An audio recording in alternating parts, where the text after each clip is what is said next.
प्रिय श्रोताओं, शिवानी मिश्रा का प्यार भरा नमस्कार। साहित्यिक अभिरुचि रखने वाले सुधीर श्रोताओं के लिए हम आज से एक पाक्षिक श्रृंखला प्रारंभ कर रहे हैं। अवलोकन। पुस्तकें तो आप सभी पढ़ते हैं, उस पर मनन चिंतन भी करते हैं, किंतु लेखक के अतिरिक्त किसी अन्य साहित्यकार के द्वारा की गई पुस्तक समीक्षा हमें उस विषय पर सोचने के लिए एक नई दृष्टि और दिशा देती है। इस कार्यक्रम में हम सुपरिचित साहित्यकारों की कुछ श्रेष्ठ कृतियों की समीक्षा प्रस्तुत करेंगे। आशा है कि पढ़ लेने के बावजूद भी यह प्रस्तुति पुस्तक पर आपको एक नए ढंग से विचार करने का नजरिया देगी। ये समीक्षा रामा महाविद्यालय लखनऊ के हिंदी विभाग में असिस्टेंट प्रोफेसर डॉक्टर आराधना अस्थाना द्वारा प्रस्तुत की जा रही है। डॉक्टर आराधना के लेख विभिन्न पत्र पत्रिकाओं में प्रकाशित हो चुके हैं। आप हिंदी संस्थान से प्रकाशित पत्रिका बालवाणी में नियमित लेखन कर रही हैं तथा आकाशवाणी के बाल जगत कार्यक्रम से आपकी अनेक कहानियां भी प्रसारित हुई हैं। इस श्रृंखला का आरंभ हम सुपरिचित हिंदी लेखिका श्रीमती ईला शर्मा की पुस्तक माँ की थाती द्वारा कर रहे हैं। धन्यवाद। नमस्कार प्रिय श्रोताओं, मैं अपने इस कार्यक्रम अवलोकन में आप सभी का पूर्ण हृदय से स्वागत एवं अभिनंदन करती हूँ। आज मैं आपसे माँ की थाती नामक रचना की पुस्तक चर्चा के लिए मुखातिब हूँ। माँ की थाती नामक आकर्षक शीर्षक वाली यह पुस्तक श्रीमती ईला शर्मा जी द्वारा डायरी शैली में लिखी गई है। यह पुस्तक भारतवर्ष के सांस्कृतिक एवं सामाजिक परंपरा तथा उत्सवों एवं धार्मिक शिष्टाचारों को बहुत ही सौंदर्यपूर्ण ढंग से पारंपरिकता के साथ प्रस्तुत करती है। व्रत एवं त्योहारों का मूल भाव, कथाओं, लोक कलाओं एवं सांस्कृतिक जीवन मूल्यों के प्रति इसमें आस्था का संदेश है। 183 पृष्ठों से निर्मित यह पुस्तक Vikas printing press C2 Arif chamber Vikas Nagar द्वारा मुद्रित है, जिसका मूल्य मात्र 300 रुपया है। विदुषी लेखिका श्रीमती ईला शर्मा जी की यह पुस्तक उनकी माँ की डायरी से संकलित है। दक्ष लेखिका श्रीमती ईला शर्मा का जन्म कन्नौज में हुआ था। वर्तमान में आप इंदिरा नगर लखनऊ में निवास करती हैं। आप कादम्बिनी क्लब के सदस्य हैं। आपने फल संरक्षण की भी शिक्षा ली है। सामाजिक सेवा के कार्यों से प्रेरित होकर श्रीमती ईला शर्मा ने महिला पॉलिटेक्निक की छात्राओं को प्रशिक्षण प्रदान किया। भारत विकास परिषद से भी आप संबद्ध हैं तथा वर्तमान में वृक्ष कल्याणम संस्था, कादम्बिनी क्लब और लेखिका परिषद की सदस्य भी हैं। माँ की थाती नामक यह सुंदर पुस्तक 124 अध्यायों में विभक्त है। इसमें सुंदर गीत हैं। भारतवर्ष के सुंदर संस्कार तथा वैदिक 16 संस्कार, हिंदू समाज की छोटी सी छोटी गीत कथाएं, पूजन विधि, रीति रिवाज भी संग्रहित है। इस पुस्तक के संदर्भ में इसके आमुख में प्रोफेसर कमला श्रीवास्तव जी कहती हैं, श्रीमती शारदा मिश्रा रचित रचनाओं का विशेष आकर्षण शारदा जी द्वारा निर्मित उन चित्रों से है जो कथ्य को उजागर करने के साथ ही अति सुंदर, सुडौल और चित्ताकर्षक हैं। ये ग्रंथ में चार चांद लगा रहे हैं। डॉक्टर विद्या बिंदु सिंह ने इस पुस्तक के संदर्भ में कहा है, माँ की थाती लोक की व्रत, पर्व, त्योहारों की पारंपरिक श्रृंखला को संजोते हुए संकलित करने का सार्थक प्रयास है। इस पुस्तक में लोक चित्र भी हैं जो प्रत्येक व्रत, पर्व, त्योहारों का मूल भाव व्यक्त करते हैं। इन्हें भूमि चित्र, भित्ति चित्र तथा विभिन्न प्रकार की मांगलिक वस्तुओं तथा कलश आदि पर चित्रित किया जाता है। इस पुस्तक को पढ़ते हुए मुझे आशा है कि यह पुस्तक वर्तमान पीढ़ी और भावी पीढ़ियों के मन में लोक विरासत के प्रति रुचि और आस्था जगा सकेगी। श्रीमती हेमलता शर्मा कहती हैं, सर्वप्रथम उस माँ को मेरा श्रद्धावत नमन जिन्होंने भावी पीढ़ी के लिए समृद्ध सांस्कृतिक विरासत से मिले शाश्वत जीवन मूल्यों को अपनी संतति को अग्रसारित करने का सारस्वत प्रयास किया। श्रीमती सुधा सिंह जी कहती हैं, वस्तुतः यह तो एक पूरी इंसाइक्लोपीडिया है। नव संवत्सर से, जबकि चैत्र शुक्ल पक्ष दिवस के नवरात्रि से आरंभ होता है। इस पुस्तक का आरंभ भी यहीं से होता है। इसके पश्चात हिंदू समाज में मांगलिक कार्यों का आरंभ होता है। लेखिका ने बहुत ही कुशलता से अपनी माँ की डायरी से इसे संकलित किया है। श्री राम जन्मोत्सव, इस उत्सव के पूजन की मांगलिक परंपरा, यहाँ तक कि लगाए जाने वाले भोग, श्री राम जन्मोत्सव पर विशेष प्रसाद, पंचामृत एवं हलवा तथा देवी को नवरात्रि में अर्पित किए जाने वाले विशेष भोग हलवा पूरी एवं चने के भोग का भी उल्लेख है। अध्याय 2 में देवी का रात्रि जागरण तथा सभी संबंधियों का मिलकर ऐपन बनाना, चौक का विशेष निर्माण, हल्दी चावल को पीसकर बनाए जाने वाले मिट्टी की गोर, भीगे चने, यहाँ तक कि 21 पान के बीड़ा लगे हुए पान, लौंग, बताशे, देवी के होने वाले 12 गीत, जागरण के गीत, 2 हनुमान जी के गीत जिसे लंगुरिया कहते हैं, इसका वर्णन है। अंत में की जाने वाली आरती तथा 21 ढेरों का भोग यानी संपूर्ण पूजन विधि की छोटी छोटी चीज़ों का भी इसमें वर्णन हुआ है। विशेष सुंदर प्रकरण सुहागनों द्वारा गौरी व देवी का सुहाग लेना भी वर्णित है।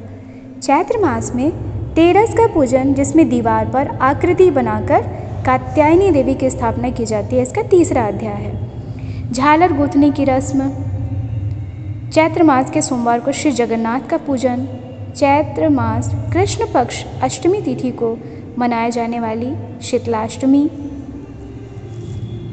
श्रावण मास के कृष्ण पक्ष की पंचमी को मनाए जाने वाले त्यौहार नाग पंचमी की संपूर्ण व्रत विधि, कथा, भोग एवं संस्कारों का पारंपरिक विधि के साथ वर्णन है। वट सावित्री व्रत, जिसे ग्रामीण बोली में बरगादा-ही अमावस्या कहा जाता है, तथा गुरु पूर्णिमा, जिसे आषाढ़ी पूर्णिमा भी कहा जाता है, इसका भी वर्णन है। श्रावण शुक्ल पक्ष पूर्णिमा को ही मनाए जाने वाले भाई बहनों के प्रेम का विशेष प्रतीक रक्षाबंधन त्यौहार, बहुला चौथ, भाद्रपद हल षष्ठी व्रत का भी सुंदर वर्णन अध्याय 13 में हुआ है।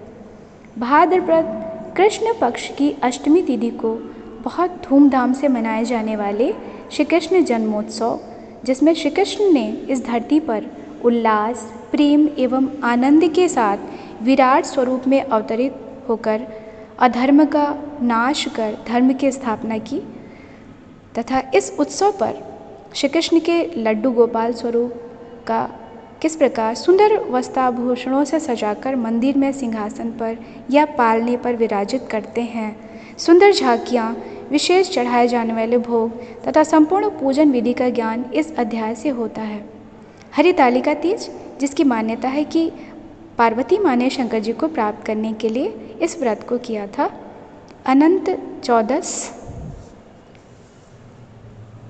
मातृनवमी तथा अश्विन मास नवदुर्गा की उपासना जब 9 रूपों में की जाती है, लेखिका ने डायरी शैली में इस व्रत में देवियों के रूपों, पूजन के संस्कार तथा अर्पित किए जाने वाले भोग, विधि, पदार्थों इत्यादि का विस्तार से वर्णन किया है, जो कि इस पूजन विधि को अच्छी तरह से जानने का एक बहुत सुंदर माध्यम है। अश्विन मास के कृष्ण पक्ष की 10वीं तिथि को श्री राम जी द्वारा रावण वध के दिन मनाए जाने वाले अवसर पर दशहरे के पूजन तथा महिषासुर वध कर देवी द्वारा असत्य पर सत्य की विजय दिलाते इस त्यौहार का सचित्र चित्रण है, जो अत्यंत मनोहारी है। शरद पूर्णिमा, जिस दिन चंद्रमा 16 कलाओं से युक्त होता है, इस त्यौहार का महत्व स्त्रियों का पति के लिए रखा जाने वाला करवा चौथ का व्रत, अहोई अष्टमी, दीपावली से एक दिन पूर्व मनाए जाने वाले धनतेरस के संपूर्ण पूजन विधि, नरक चौदस और दीपावली दीपों के त्यौहार का सुंदर चित्रण एवं सभी पारंपरिक विधियों को अच्छी तरह से इस अध्याय से जाना जा सकता है।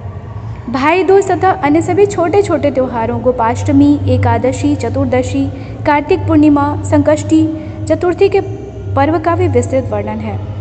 मकर संक्रांति के महत्व, दान तथा होली, भाई दूज इत्यादि त्योहारों की विधिवत जानकारी, पूजन विधि भी इसमें वर्णित है। इस पुस्तक से सौहार्द, प्रेममय वातावरण का बिंब हमारे समक्ष उपस्थित हो जाता है। रथाष्टमी, माघी पूर्णिमा जैसे छोटे छोटे व्रत त्योहारों की पूजन विधि का भी अच्छी तरह वर्णन हुआ है। बसंत पंचमी के समय माँ सरस्वती के पूजन की समस्त विधि, माता पार्वती एवं शिवजी के विवाह को, फाल्गुन कृष्ण चतुर्दशी को मनाए जाने वाली महाशिवरात्रि तथा भाई दूज, और इसके साथ साथ लेखिका ने संस्कार परिचय नामक अध्याय में हिंदू धर्म के पवित्र 16 संस्कारों का पुराणों में वर्णित आधारों तथा इसमें अपनाए जाने वाले नियमों इत्यादि का आत्मीयता के साथ वर्णन किया है। लेखिका परिचय से पूर्व कहती हैं, संस्कार का सामान्य अर्थ है किसी को सुसंस्कृत या शुद्ध करके उपयुक्त बनाना। संस्कार से ही हमारा सामाजिक और आध्यात्मिक जीवन पुष्ट होता है और हम सभ्य कहलाते हैं। संस्कार विरुद्ध आचरण असभ्यता की निशानी है। लेखिका द्वारा वर्णित संस्कार जो जन्म से लेकर व्यक्ति के मृत्यु पर्यंत चलते हैं, जैसे गर्भाधान, पुंसवन, सीमंतोन्नयन, नामकरण और श्रोताधाम अर्थात अंतिम संस्कार, सबका विस्तार से परिचय दिया गया है। ब्राह्मणों के कन्नौज गोत्र की संस्कार विधियों, जन्म के छठे दिन छठी पूजन का चित्र के साथ वर्णन, बच्चे के जन्म से लेकर अन्नप्राशन, जन्मदिन, मुंडन के गीत, उपनयन संस्कार, विवाह के समय के समस्त संस्कार जैसे पितृ पूजन, जनेऊ के सुंदर गीत चित्रों सहित सुंदरता से वर्णित है। विवाह के समय व इसके पूर्व के सभी संस्कार इस पुस्तक में वर्णित हैं। इस समय के सभी गीत तथा 16 संस्कारों का वैदिक वर्णन, जो गर्भाधान संस्कार से आरंभ होकर अन्नप्राशन, चूड़ा कर्म, यज्ञोपवीत, वेदारंभ से आरंभ होकर अंत्येष्टि तक चलता है, इसकी संपूर्ण रूपरेखा इसमें प्रस्तुत की गई है। इस पुस्तक को पढ़ने से ऐसा प्रतीत होता है जैसे हम हिंदू धर्म के किसी वैदिक ग्रंथ का अध्ययन कर रहे हों, जिसमें संस्कारों का कुशलता से चित्रण हो। नवरात्रि जागरण के देवी गीत, जिसमें लेखिका ने बताया है कि कुल 21 गीत होते हैं, इसका बहुत ही सुंदरता से चित्रण है। इसमें कुल 29 गीतों का संग्रह है। 11वें गीत की पंक्ति कुछ इस प्रकार है, मैया तुमरे भवन बड़ी भीड़, भवन कैसे लीपा जाए। अध्याय 87 में सुंदर भजनों की श्रृंखला भी है, जो पृष्ठ नंबर 135 से आरंभ होती हैं। पगिया बंधन, गौराहरी, सुहाग, बन्ना, यहाँ तक कि विवाह के अवसर पर समधी समधिन की गारी भी वर्णित है। इसी अध्याय में व्रत, पर्व एवं संस्कारों में परंपरागत संस्कारों, उपवास, तप तथा साधना की प्राचीन वैदिक रीति अत्यंत उपयोगी तरीके से वर्णित हुई है। इन परंपरागत व्रतों से जुड़ी कथाओं का संग्रह इस पुस्तक को अत्यंत रोचक बनाती है, जो लुप्त प्राय है। अतः इला शर्मा जी का प्रयास, जो उन्होंने अपनी माता जी की डायरी से संग्रहित कर किया है, अत्यंत सराहनीय है। भारतवर्ष में मनाए जाने वाले छोटे छोटे पर्व मनाने की सही पद्धति, सब कुछ इला शर्मा जी ने अपनी माँ की थाती अर्थात डायरी से संग्रहित कर इसे सुंदर एवं आकर्षक स्वरूप प्रदान किया है। इस पुस्तक का समापन अध्याय 87 में वर्णित कार्तिक पूर्णिमा और अंत में सकट पूजन के साथ होता है। श्रीमती इला शर्मा जी की माता स्वर्गीय श्रीमती शारदा मिश्रा आप कानिकुज ब्राह्मण थीं, अतः सभी संस्कारों, परंपराओं, व्रतों, त्योहारों का बहुत अच्छा ज्ञान आपको था। अपने स्मृति पटल द्वारा अपनी डायरी में सहेजना इतना ही नहीं, इस पुस्तक में परंपरागत त्योहारों के पारंपरिक चित्रों का भी समावेश इसकी गुणवत्ता को और बढ़ा देता है। प्रोफेसर कमला श्रीवास्तव का यह कथन इस पुस्तक की समीक्षा के पश्चात एकदम सार्थक लगता है कि इसमें संस्कार पक्ष अत्यंत सटीक और उत्कृष्ट है। डॉक्टर विद्या बिंदु सिंह का कथन कि हमारी भारतीय संस्कृति इसलिए पूरे जीवन को संस्कारों और व्रत पर्व त्योहारों से जुड़कर रहने का संदेश देती है, क्योंकि इसके माध्यम से शाश्वत जीवन मूल्यों का प्रसार होता है, माँ की थाती की उपयोगिता को सिद्ध करती है। श्रीमती हेमलता शर्मा जी के शब्दों में माँ के प्रति श्रद्धा भाव अर्पित करते हैं। वे कहती हैं, सर्वप्रथम उस माँ को मेरा श्रद्धावत नमन जिन्होंने भावी पीढ़ी के लिए समृद्ध सांस्कृतिक विरासत से मिले शाश्वत जीवन मूल्यों को अपनी संतति को अग्रसारित करने का सारस्वत प्रयास किया।